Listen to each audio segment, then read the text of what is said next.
They say a house has just four walls and a roof. But this house, it held my entire life. I was 24 when we moved in. My husband, Daniel, had just finished building the porch with his own hands. We didn't have much back then, just Hopilbo grease and a second-hand truck that broke down twice before we made it to Detroit. But this house, this old, Kraut-story home with the chipped white paint and stubborn front door, it was ours. Daniel used to joke that the house had a heartbeat. The way the floor squeaked when you stepped just right in the hallway, or how the windows groaned in the winter. "She's settling in," he'd say, patting the wall like an old friend, and in time, so did we. We raised our son here. I still remember his first steps, right there in the kitchen. It just taken a pie out of the oven. He toddled forward, arms out, right into Daniel's waiting hands. The scent of cinnamon, his little laugh, the soft golden light pouring through the curtains, it burned into me like a memory etched in sunlight. This house saw everything. First birthdays and scraped knees, burnt dinners and holiday snowstorms. Daniel passed away in the back porch, his favorite place to sit in the evenings. He'd hum old country songs while watching the sun go down, a blanket across his knees and a mug of coffee he always forgot to finish. After he was gone, I thought I'd never breathe right again. The silence was loud, but the house, she held me. I know it sounds foolish, but the walls carried me through. I'd run my fingers across the door frames where we once measured our son's height, sit for hours at the window, waiting for nothing. Just waiting. I never remarried. I didn't want to. I had my son and he had the house, and I thought that would be enough. In many ways it was. But over the years, something shifted. Not in the house, it stood faithful as ever, but in the people. My son visited less. When he did come by, he'd bring his wife, Cass, out first. She was polite, sickeningly so, complimented my pies, asked about my curtains. But I could feel the calculation behind her eyes, like someone counting coins they didn't yet own. She'd make little comments. "This place must be so much to maintain. Hardwood like this? You don't see that anymore. This must be worth a fortune." And once, when she thought I wasn't listening, I caught her whisper. "She's sitting on gold." I didn't say anything. I just nodded, smiled, poured the coffee. It's what Wedo, isn't it? We let things slide, hoping it's a misunderstanding, hoping it'll pass. But some things don't pass. Some things are waiting. Take everything you've built, piece by piece. After Daniel passed, I did my best to hold the center. Estelle baked his favorite Corvary Sunday morning, even if no one came by. I watered the lawn, fixed the fence myself, even painted the shutters during that long, lonely summer. Keeping the house alive made me feel like he was still here, like I still had a purpose. My son Mark was different after the funeral. He didn't cry, not even during the eulogy. He gave a short speech, firm and quiet, and then went back to work the next day. That was how he handled grief, I suppose, by avoiding it. I tried to reach out, Sunday dinners, phone calls, offering to babysit once they had kids. But the calls went unanswered more often than not. When they did visit, it never felt warm. It was always rushed. Like checking something off a list. Cassie would arrive in heels too high and a smile too bright, bringing a pie she clearly hadn't baked, with a comment about how quaint my neighborhood was. Over time, they stopped asking how I was. Cassie asked about the house, though. Always the house. "Do you still have that basement? You know, you could convert that into a rental unit. Have you ever considered getting it appraised? Wouldn't it be safer for you in a condo? No stairs, no snow shoveling." At first, I thought she was just concerned. But then Mark started repeating the same things. Word for word, I knew whose voice was in his ear. I told myself not to jump to conclusions. But there was one evening. I was clearing the table, and I heard them whispering on the porch. "She old," Cassie said, her voice sharp, cold. "She doesn't need it. We could finally get out of that rental hellhole. Just imagine what we could do with that place." And Mark, he didn't disagree. That night, I sat on the porch by myself, wrapped in Daniel's old sweater. The same spot where he used to sit and hum Johnny Cash songs into the evening. I remember looking at the stars and feeling a chill, not from the cold air, but from the thought that maybe, just maybe, my own son was waiting for me to disappear. Still, I stayed quiet. I wanted to believe they'd come around.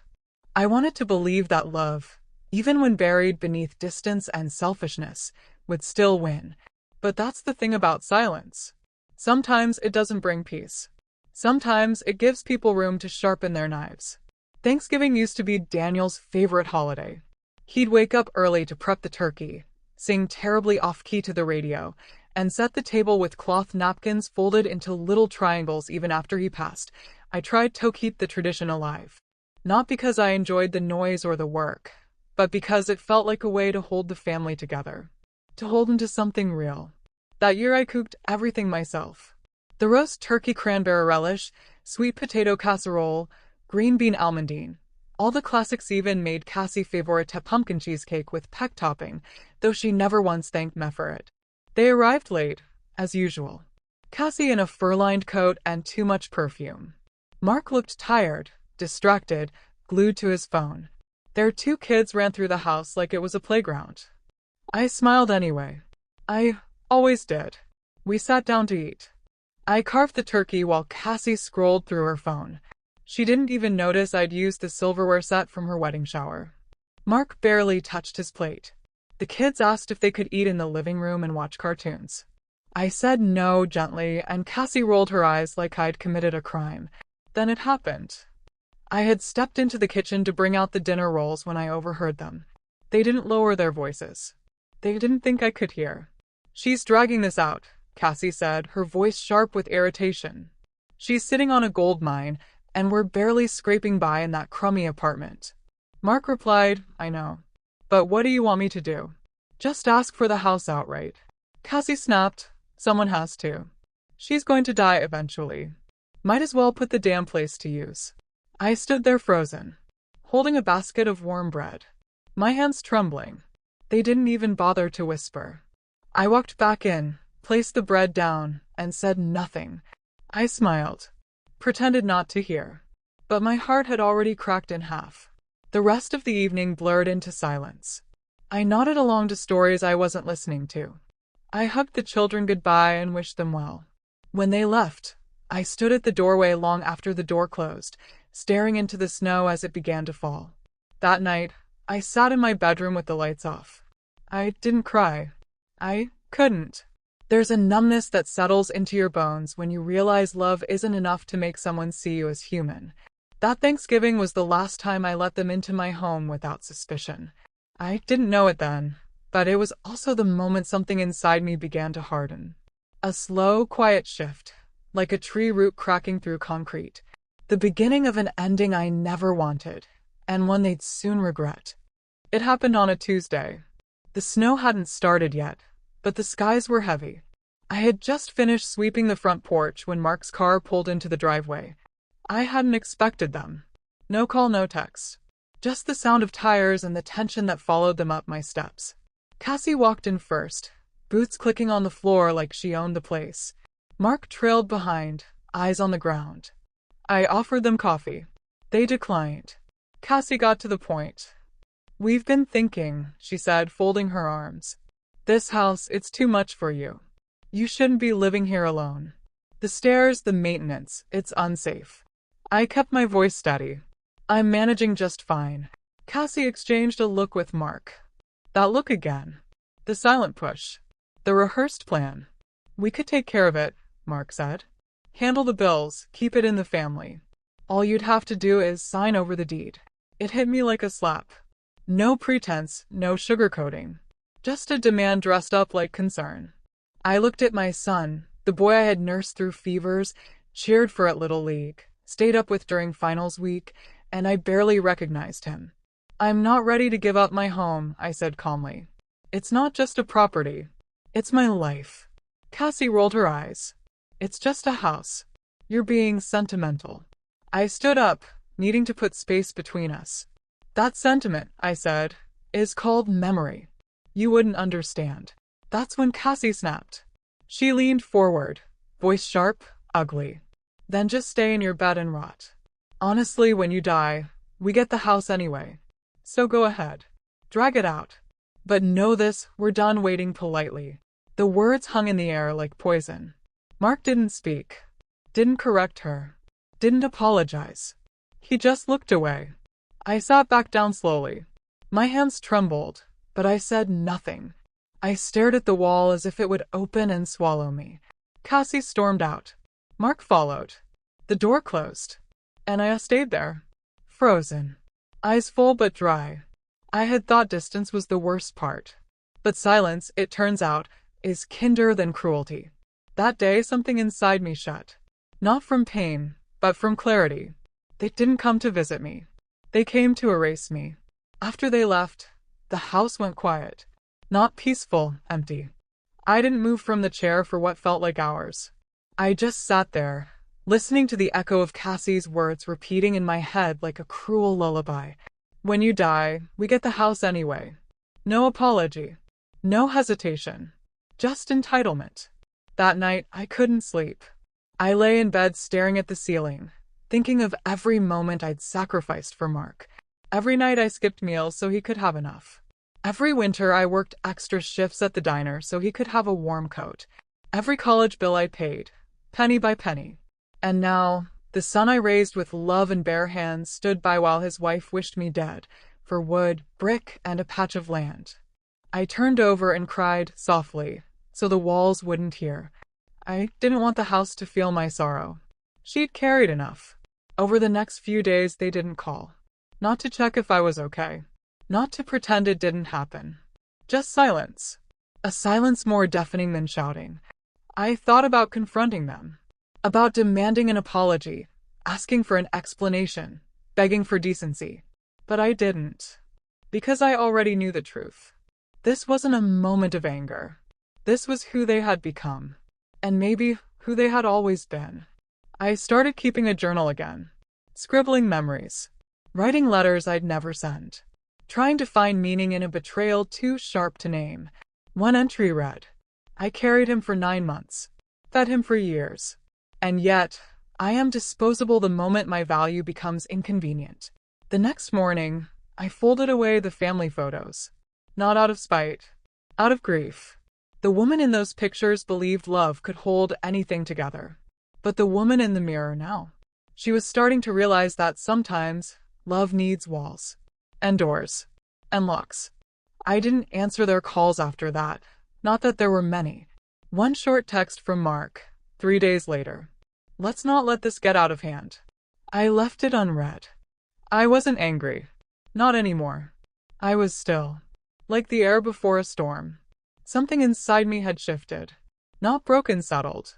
The next week, I took the bus across town to see Judy. We hadn't spoken in years. Life, distance, time. But some friendships survive all that. She opened the door, saw my face, and didn't ask questions.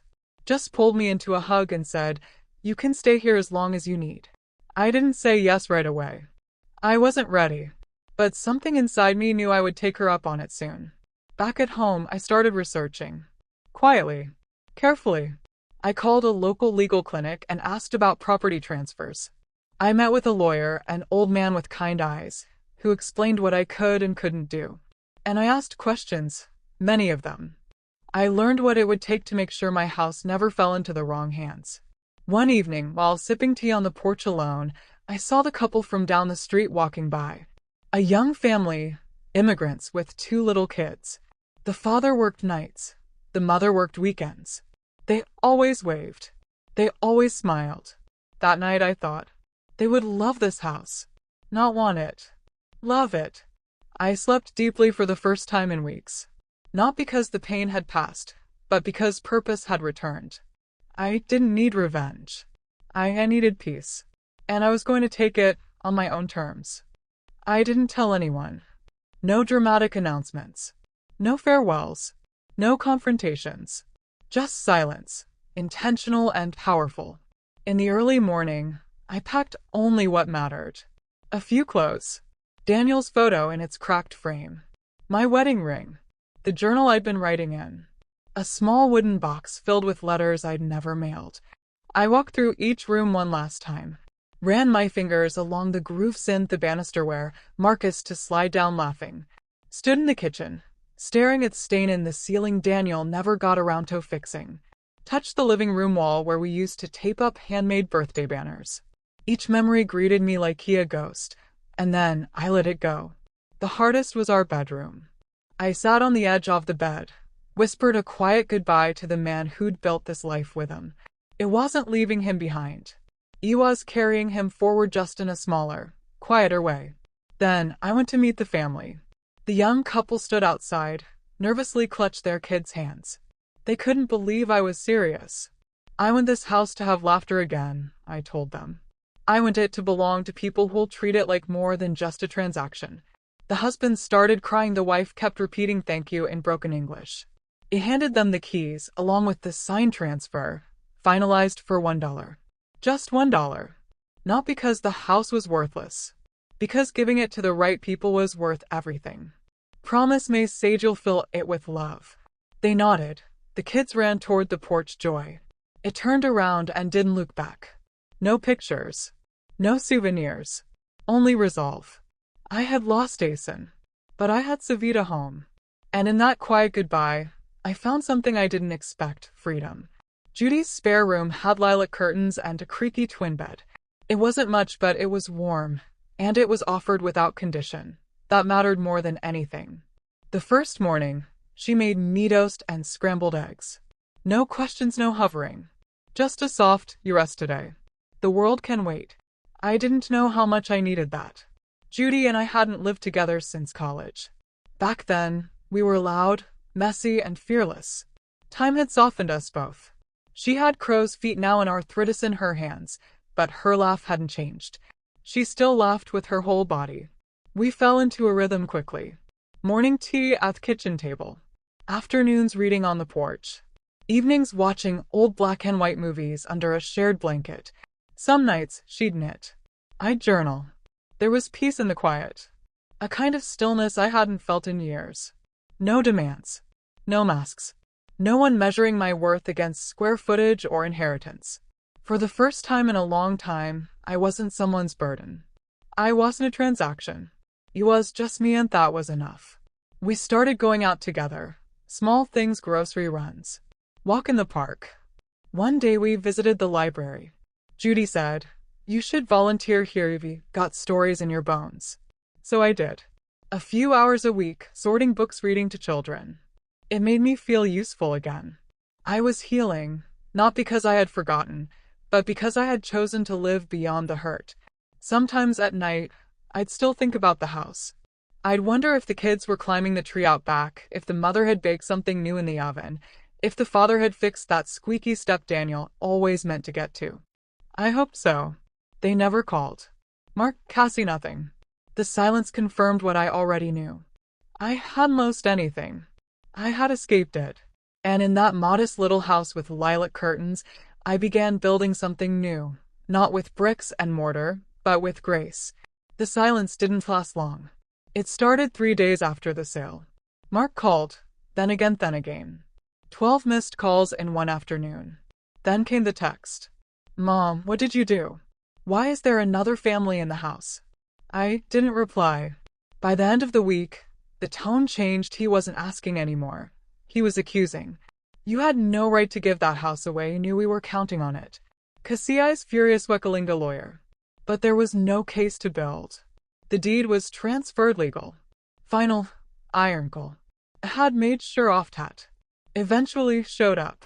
He went to the house, my house, and stood on the front porch yelling at the new owners, demanding they let him in. The father stood his ground. The mother called the police. It didn't take long for word to spread. In our neighborhood, people notice when things shift. When a new family moves into a house that had the same face in the window for over 30 years, questions get asked. At church, an old friend approached him quietly. "Mark came asking about the house. Said you were manipulated. That you not thinking clearly." She looked into my eyes and saw exactly the opposite. I was clearer than I had ever been. The story twisted further. Cassie told her coworkers I was unstable. That I had been taken advantage of by strangers. But the people who knew, really knew, saw through it. I never defended myself.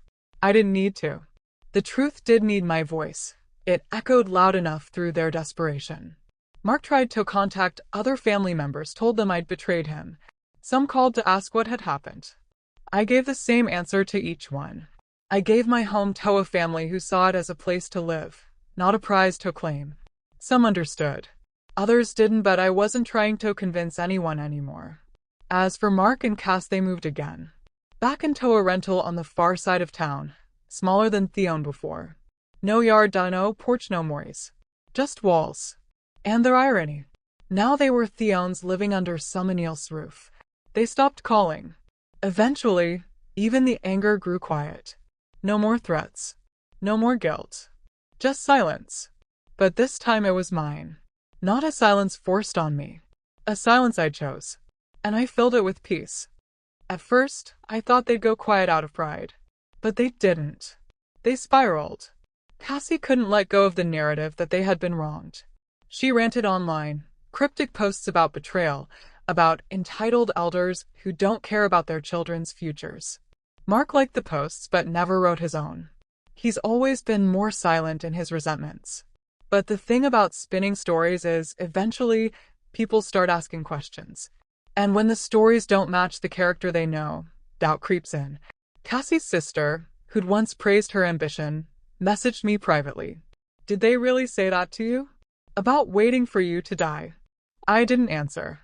I didn't need to. Some truths don't require confirmation. They expose themselves. Then came the holidays. The ones they'd once expected to spend in my living room. They posted photos from a cramped apartment with folding chairs and takeout containers. No tree. No family. Just tension behind smiles. The extended family began to whisper. A cousin told me, "They said you gave the house to strangers." I replied simply, "I gave it to people who treated me like a human being." Some relatives stayed neutral. Others didn't. One niece wrote me a long letter saying she admired what I did, that her own mother had faced similar things from her children. She said, "You didn't just keep your dignity. You taught the rest of us how to claim ours." But for Mark and Cassie, the cracks widened. Mark's boss, someone Daniel once worked with, found out. A quiet man with a long memory. He pulled Mark aside one day and said, "We build legacies by honoring what we're given, not by waiting for someone to die." After that, Mark stopped trying to involve others. Stopped pretending they were the victims. Because no one believed it anymore. They had wanted the house. What they inherited instead was silence, shame, and a name that no longer opened doors. And me? I didn't celebrate their downfall. But I also didn't stop it. Some consequences deliver themselves, right on time. I never blocked Mark's number. But I also never answered. Some nights, I'd sit by the window in Judy's guest room, pen in hand, journal open, trying to make sense of the ache that never quite left. Not rage, just something quieter. Like standing in a room where love once lived, now stripped bare. I began writing letters to him. Not to send, but to survive. Dear Mark, I raised you with hands that knew how to soften bread, soothe fevers, and clap the loudest at your school plays. I stitched your Halloween costumes. I taught you how to tie your shoes, and how to say please. I wish I could have taught you not to measure a person's worth by their will. Some letters were full of longing. Others, sharp with sorrow. I wrote one after a dream where Daniel and I were back in the house, dancing in the kitchen. Dear Mark, your father built that porch with splinters in his palms. You used to sit there eating popsicles. You once called it the best porch in the world. And yet, you stood there, trying to tear it from my hands as if it were just wood. I never told Judy I was writing them. She could tell, though. She'd bring me tea and quietly close the door, giving me space to pour my heart into words I'd never speak aloud. One night, I reread them all. Pages and pages. I didn't burn them. I didn't throw them away. I folded each one carefully and placed them in a box, a wooden one Daniel once made for my recipe cards. I labeled it Letters for the Boy I Raised, because that's who they were for. Not the man who watched his wife curse me in my own kitchen, but the boy who once drew me Mother's Day cards in crayon, who cried when he thought he lost his stuffed rabbit, who once said, "When I grow up, I'll buy you a big house so you never have to work again." That boy never made it into adulthood. I mourned him like a death. And in mourning, I let go. Closure didn't come like a door soul shut. It came slowly, like breath returning after you've forgotten how to inhale. It began one afternoon at the community center, where Judiana had signed up for a grief support group, not for widows, not for losing children to death, but for something harder to name: estrangement. We sat in a circle with 8 others. Women mostly. A few men. Some had sons they hadn't spoken to in years. Others had daughters hookadies or grandchildren they only saw in photos posted online. We didn't TCRY the first meeting. We listened. One woman said, "Sometimes, you mourn people who are still alive." And I felt it hit me hard than anything Cassie had ever said. Because I wasn't grieving the loss of my home anymore, I was grieving the boy who no longer called me mom like it meant something. Over the next few weeks, I spoke. I told my story. Not for sympathy. Not to be consoled. But because saying it aloud gave it shape. Gave it edges. Made it real. And once it was real, I could finally set it down. One afternoon after group, I stopped by the local diner. The waitress looked about 19. She asked if I wanted the senior discount, and I laughed. But when she came back with the check, she'd scribbled something on the napkin. "You have the kindest smile. Thank you for making my day feel softer." And that, somehow, made the pain feel smaller. As if the universe was whispering, "See? There is still love. Just not where you thought it would be." I began volunteering more hours at the library. Children would hug me after story time. Their parents would thank me like I mattered. I'd walk home with Judy, arm in arm, and realize I didn't need to be anyone's inheritance to feel valuable. My son never called again. Not even once. And yet, the absence no longer roared. It hummed. Soft. Manageable. Because I had filled the silence with other things. With friendships. With books. With moments that weren't taken for granted. One day I walked past a garden nursery. They had small potted trees on sale. Saplings. I bought one. A magnolia. Judy and I planted it in her backyard, right under the kitchen window. I looked at it and said, "This is for me. No one else. No legacy. No expectations. Just roots where I can see them grow." And that was it. Closure didn't mean forgetting. It meant I could remember without hurting. It meant I no longer hoped the phone would ring. It meant I could live again, without waiting for someone to come back who never would. 1 year later, almost to the day, I turned 61. There was no party, no cake with too many candles. Just a quiet morning in Judy's kitchen, the smell of coffee brewing, and the sound of rain against the windows. She handed me a small envelope over breakfast. Inside was a card. To the woman who didn't just survive, she replanted her life. I cried when I read it. Not from sadness. From something warmer.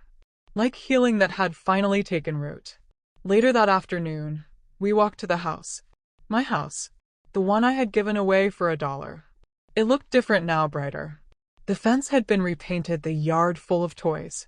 A small garden had been planted along the side, with tomatoes and sunflowers. The laughter of children spilled into the street like music. I stood at the sidewalk, unsure if I should knock. But before I could, the front door opened. The little girl, maybe 5 now, ran out shouting, "Grandma May," and I nearly collapsed. She flung her arms around me, holding on like I was the only thing she trusted. Her brother followed, waving excitedly. Their mother came to the porch, hands still dusted with flour, and smiled. "We baked your favorite. Apple pie," she said. "Would you like to come in?" I did. And inside, I didn't feel like a guest. I felt like a thread still woven into the walls. They had kept everything I'd left behind. The curtain rods, the floral wallpaper in the hallway, even the faint outline of where Daniel's old recliner once sat. The children showed me their drawings, taped on the same fridge that once held Mark's report cards. They asked me to stay for dinner. I did. Afterward, the father walked me to the porch and pointed toward the magnolia tree we had planted in the front yard last spring. "It bloomed early," he said. "First time it's done that." I smiled. It knows it's safe now. Before I left, I reached into my purse and pulled out a photograph. Daniel in his flannel shirt, hammer in hand, standing on that same porch 30 years ago. I handed it to the mother. "If it's all right," I said, "I'd like him to stay here too." She nodded, tears in her eyes. "We'll put him on the mantel." I walked home under the soft glow of dusk, magnolia petals brushing against my coat as I passed the tree. And for the first time in a very long time, I felt not like someone who had lost everything, but like someone who had found something pure. A new chapter hadn't just begun. It had been quietly writing itself all along. Sometimes, late at night, I still hear Daniel's voice, not in the ghostly way some people talk about, but in the little things. The creak of a floorboard that sounds like his step. The hiss of the kettle mimicking the hum he used to sing under his breath. Grief changes shape over time. It doesn't leave you. It just learns to walk beside you more quietly. And love? It surprises you when you think you've seen the last of it. I used to think family was fixed. Blood, names, paper trails. But I was wrong. Family is who shows up without asking why. Family is who stays when there's nothing left to gain. I thought giving up the house meant giving up everything I had left. But it turned out to be the door I had to close to step into the life I actually deserved. I found joy again, not loud and dramatic, but soft and sure. In the way Judy sets the table without asking how my day was, because she already knows. In the way the kids from the library hug me like their favorite blanket. In the way the mother of the family I gave my house to still calls to ask for my pie recipe, even though I've written it down for her 3 times. There is a kind of dignity in letting go, and a fiercer kind of love in starting over. That house was never meant to be passed down like a coin. It was meant to be passed forward, like a blessing. When I look at the couple now raising their children in those same rooms, I don't feel jealous. I feel peace, because it's full of life again. And me? I don't need a title to be remembered. I don't need a deed to prove I was here. I left behind something better. Not wealth, not resentment, but space for kindness to live. And that, I think, is the truest legacy of all. It was a Sunday morning when I decided to write it. The sun was spilling across Judy's kitchen table, warming the wood like a memory. I had just finished my second cup of tea when the thought arrived, not as a whisper, but as something settled. Final. It was time. I opened the same wooden box that held all the unsent letters to Mark. There were dozens now. Pages folded carefully, some tear-stained, others written in firmer ink on steadier days. But this one would be different. Not to grieve. Not to beg. To finish. I took out a clean sheet of paper and began. Dear Mark and Cassie, you once said I was just sitting on property, that I was dragging things out, that when I died, the house would finally be useful to you. So let me be clear. The house was never yours to claim by expectation, only by love. And love was the one thing you stopped offering a long time ago. I gave my life to that home. I gave my life to you. I did not expect repayment, but I expected decency. Instead, you treated me like a placeholder, an obstacle, a body waiting to vacate so you could move in. And so I moved out before I died. I gave the house to people who looked at me and saw a person, not a transaction. They called me Grandma before they knew my name. What did you call me the last time you looked me in the eye? I don't remember, but I remember what Cassie said. Word for word. Just stay in your bed and rot. So I left the bed. I left the house. I left the title. I left the legacy. And I took back my life. You taught me something, about what not to accept. About what I'm worth when no one is watching.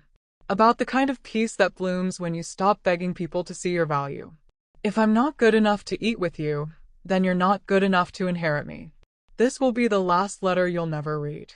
And the last word you'll never deserve. May.